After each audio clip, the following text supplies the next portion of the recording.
Warning: tube amplifiers have lethal voltages inside them.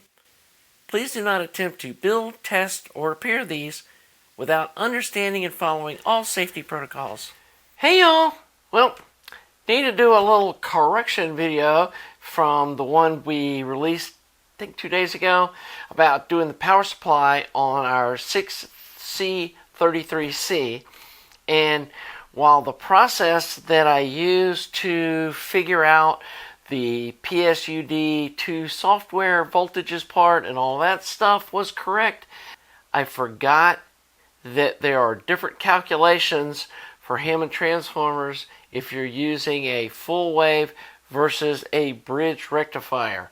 And for all these transformers they make that are center tapped, the milliamp rating that they have on these center tap transformers is based off using a full wave, not a bridge rectifier. Because it raises the voltage up, it lowers the current capability of the transformer, which only makes sense. And I don't know why I forgot about that. I remember seeing that years ago, and then I've been doing so many tube rectified projects. I don't think I've ever built a tube amp with a bridge rectifier, and so I forgot that there's that reduction multiplier. So we're not going to be able to use that little 200 volt, 250 milliamp transformer, because when you apply the multiplier, it's down to like 155 milliamps. And I should have known that a transformer this size is not going to be able to deal with current of one this size, because like this one's a 200 milliamp transformer. And so anyway, let's go back through. I'll show you the calculations on that, show you the different transformer options. There is a ED core that we could potentially use. You know, might be 2 months lead time, and I really don't want to wait that long.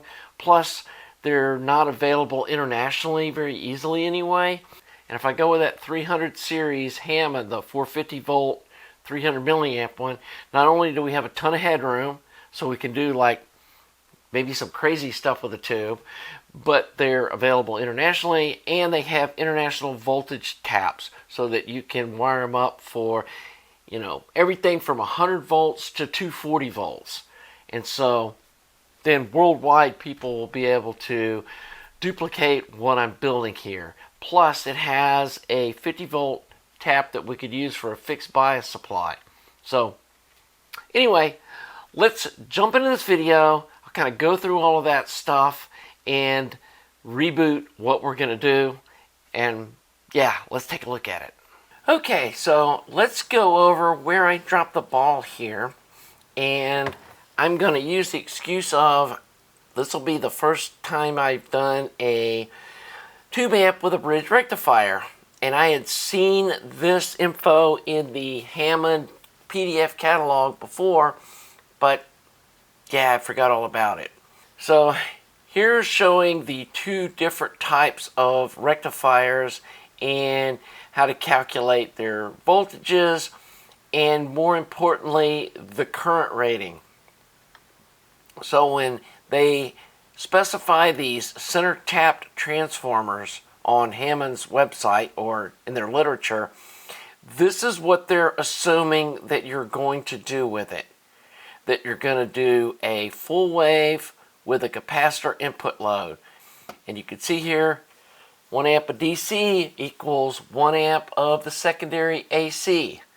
It's a 1-to-1 relationship, so when they're rating something at 250 milliamps, if you're using a full wave rectifier with a capacitive input, then that's what the rating's based on. But here, we're using a full wave bridge, what we were talking about doing in the last video. It is not a 1-to-1 relationship. 1 amp DC equals 0.62 secondary AC. So we pull up our little calculator here. We do our 250 milliamps, which is what that transformer is rated for. But then on a bridge rectifier, we have to multiply it times 0.62, and that's the actual current rating that that transformer can deliver through a bridge rectifier, which is 155 milliamps, which is not going to get us where we need to be by a long shot. We're we're actually 35 milliamps shy, which is a good percentage of overage, which there's no way that transformer is not going to overheat. So, time to punt and figure out what we're going to do. So this made me, and thanks again to Chris Hornbeck, he's the one that sent me this note, and that's why they're smaller and cheaper. Should have known that, or should have figured that out anyway. So, we have a couple of options here. I went to EdCore's website, and they have a 200 volt, 250 milliamp, non-center tapped power transformer with a 6.3 volt winding. Very similar to that Hammond one, but this one's actually rated for 250 milliamps into a bridge rectifier. Because it doesn't have a center tap, that's the only option. And when you look at the size of it, you can tell that, okay, yeah, that's big, this is going to work, this is sized to do that sort of use. And so here's all the information on it. See, it's a 4.5 pound transformer. So we could get a pair of these, and they're right at $100 a piece. And then we got shipping, probably going to be about $30 or so. So we're going to end up with about $230, $40 total for a pair of these. And my hesitancy is this is kind of a one-trick pony deal, that the only thing this transformer would ever be useful for is something like this 6C33C tube. There's not many other tubes that run low voltage with super high current like this. So the other thing that I started looking at was, let's go to my Ohm's Law calculator. This is a great page. I know some of you guys, say, oh, this is simple math. I just sit down and calculate it up. To me, it's very helpful because I just plug in numbers, hit enter, and you end up with the actual current, power, all that stuff. So if we go back and look at our schematic, okay, it's showing 255 volts here on this side of the transformer. Well, that's not the plate voltage, that's the B plus voltage. So we need to figure out how much voltage drop we're going to have across our output transformer. So I measured the resistance, it's 42 ohms, 170 milliamps of current. Here we go, got 7 volts dropping across it. So if we end up with 250 to 255 volts, we're only losing 7 volts, so we're still going to be in the ballpark of getting 250 volts on the plate of this tube. So to get the actual voltage across the tube, because that's what matters. It's not like measuring the voltage here to ground, it's measuring from the plate to the cathode. If we got 65 volts sitting here, we've got 185 volts across the tube. So then I go to my favorite bias calculation chart, and we put in 185 volts. We calculate it. We're using 60 watts because that's what this tube is rated for with both cathodes powered. And yeah, to get to 90% safe dissipation at this voltage, you'd need almost 300 milliamps. And we're at 170. So if we calculate down here, we're using 54% of the plate dissipation. Which, if you guys follow my channel much, you know that I like running tubes pretty hard. And this isn't even close to running the tube hard. And so, if we switch this design from this cathode bias, and let me show you another problem that we're going to run into doing that. So if we clear all these fields, and we put in 170 milliamps, across 390 ohms, which is a close value that I found on Mauser. We get our 66 volts. We got 11 watts of power being dissipated by that cathode resistor. that resistor is going to put off some crazy heat. And it's going to have to be mounted up on the top of the chassis and away from other tubes. And yeah, we're just burning off voltage that we're having to create, and the amp's going to make less power. So I'm thinking about ditching the cathode resistor and just putting like a 10 ohm resistor here to measure the milliamps across, and going with a fixed bias setup, which would mean that this resistor here would be connected to a bias supply. This would probably have to be reduced down to like 100K. I'll have to do some research on that. But I'm going to assume we're probably going to need to drop that down to about 100K to make sure that we don't have grid voltage get built up and causing the tube to run away. So it'll make the tube a little harder to drive, but I think we can still manage it. So if we go with a fixed bias setup, again, like drop this resistor, do a negative voltage supply, put it here on this resistor. Let's go back to this chart, and if we go to 250 volts across the tube, because that's what we'll have now, and we calculate, so that drops the milliamps needed to get to 90% by almost 100 milliamps. And let's say we push this tube to what that 200 milliamp choke's rated at. Now we're at 85% of the tube dissipation. If we really want to push the limits of that choke, which I think it probably would handle 215 milliamps without, serious issues or shorting out or anything, we're at our 90%. The nice thing about going with fixed bias as well is you can adjust the bias and listen to the amp. And then if you only want to run it at 170 milliamps because that's all the power you need, you can dial it down to 170 milliamps and got 45 watts across the plate, 70%, sounds good there. That's a safer place to run the tube. And so you can just dial up how much power you need out of the amp, like we did with our KT120. And I know that these tubes aren't particularly super reliable being run at fixed bias, and you have to check them fairly often, but I think that's a risk I'm willing to take.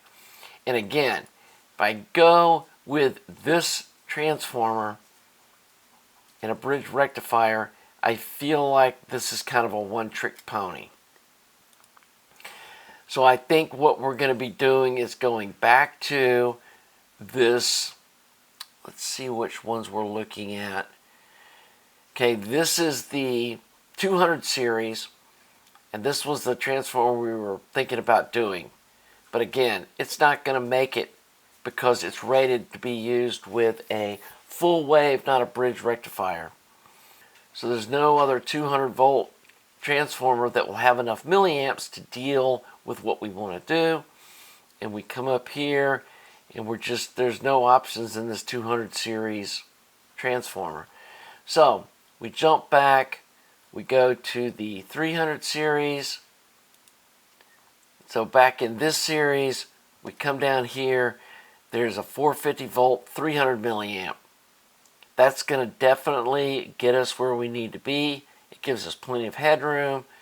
We're not going to be using this 5 volt tap. We're not going to be using anywhere near this, so the transformer should stay nice and cool. That one's just not going to get us there either. Even if we don't use these taps, I just don't feel comfortable doing that. And so if we look at this transformer, we look at the details. Here's the windings. You can see you can wind it for 230, 240, 220, 120, 100 volts, 110, whatever voltage is in your country. So the nice thing about using this is this amp will be designed to be used internationally. And then we've got 225 volts with a center tap, and then we've also got a 50 volt tap to use for our bias supply. And then again, we don't need this. We're only going to be using a very little bit of this 6 amp current rating on this winding. And so we're going to be in a really safe place. And gives us the voltage tap here we need to set up a negative bias supply. And yeah, these things are 140, 150 bucks a piece plus shipping. So again, we're going to end up with $100 more than what this solution would cost. But I feel like that this transformer gives us a lot of options, and if I end up not liking this tube or this amplifier, that this could be repurposed into a build on another amplifier in the future. And so I think I'm going to order a pair of these. The other thing is, if you look at this, built to order, ships in 4 to 6 weeks. It'll be the middle of the summer before we get back to this amp if I do this, where if I order these, I'll have them here next week. And so I think I'm going to order a pair of these, and that should resolve the power supply problem. And then I'm going to start working up the schematic. And here's Rob's website. He sent me an email. Thanks for sending me an email, Rob. And while I'm going to be using like his front end design, I'm probably going to change this up. We're obviously doing the power supply different. The other thing that we could also do, because again, it would really be nice to get to this higher milliamp, to be able to get to 200 milliamps here. And so to do that, we're going to have to offload some of the current off of that choke, or else I'd have to buy some 300 milliamp chokes, which I really don't want to have to do.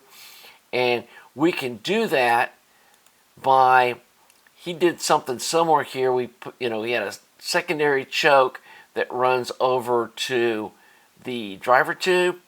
Well, this can be tapped in right here, right off the rectifier, and have these in parallel, and then just have the 200 milliamp choke and cap going to the output tube, and then have the smaller choke and a cap going to the driver tube, and just use a small like little 20 milliamp choke or 30 milliamp choke, and that way we'll get to this 220 milliamp total that we potentially might need. So that's kind of what I'm thinking right now. Let me go draw some of this up, do a little more research on like what I need to do to set this up as a fixed bias tube, and that'll probably be in the next video. So I did want to upload this correction video here so you can see, whoops, I forgot about this. The other thing, I want to thank a viewer that sent me this nifty little schematic on how to wire up a power supply with 2 switches, that one powers up the filament and one powers up the plate.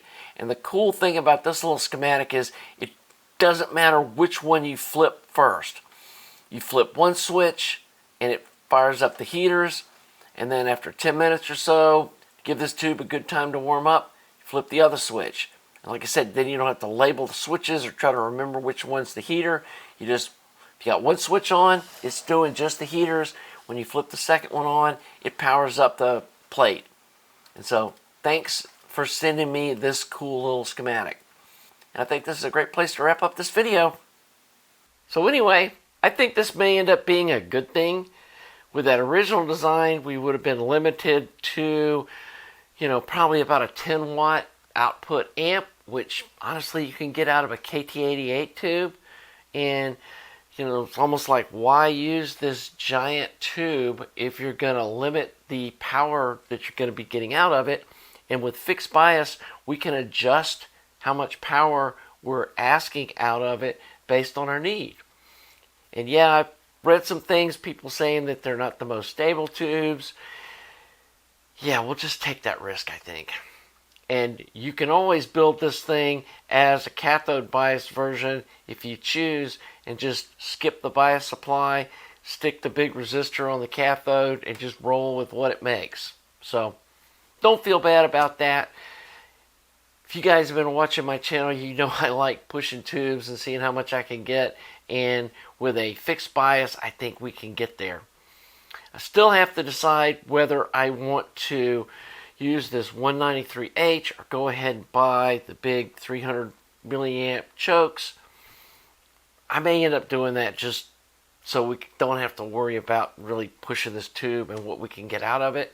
And yeah, they could be used in some high-powered integrated amp in the future. So I have to think through that, and I may just, who knows, I don't know what I'm going to do. But anyway, this does show the value of being engaged with the DIY community. I want to thank Chris for sending me a note in DIY audio like, hey, I watched your video, you forgot about this. And there's a way of doing it in a kind way, which Chris did, and then there's a way of doing it rudely and egotistically, which just gets people all upset for no reason.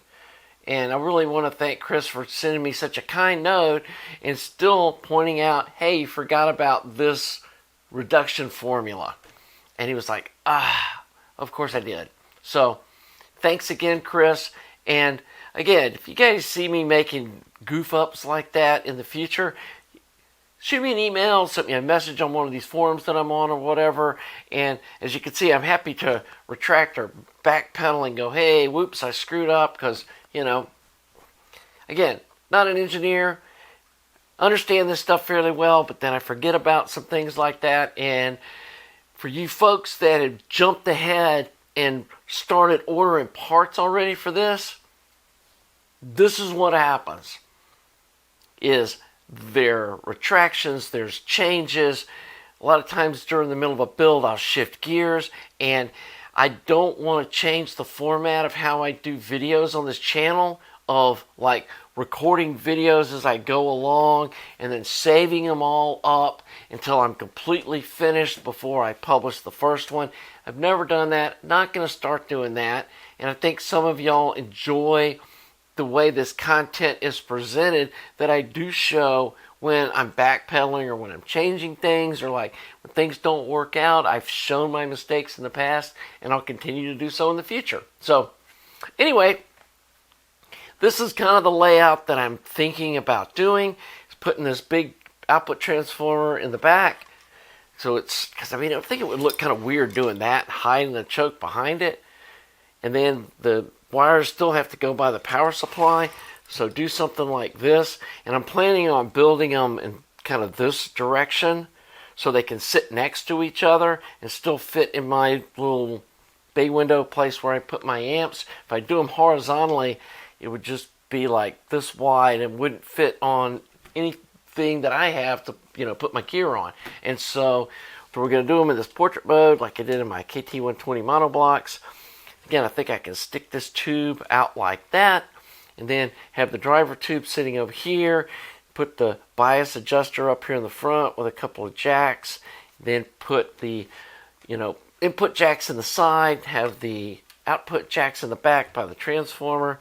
And again, I got to decide whether I want to put, you know, the big choke for the power supply.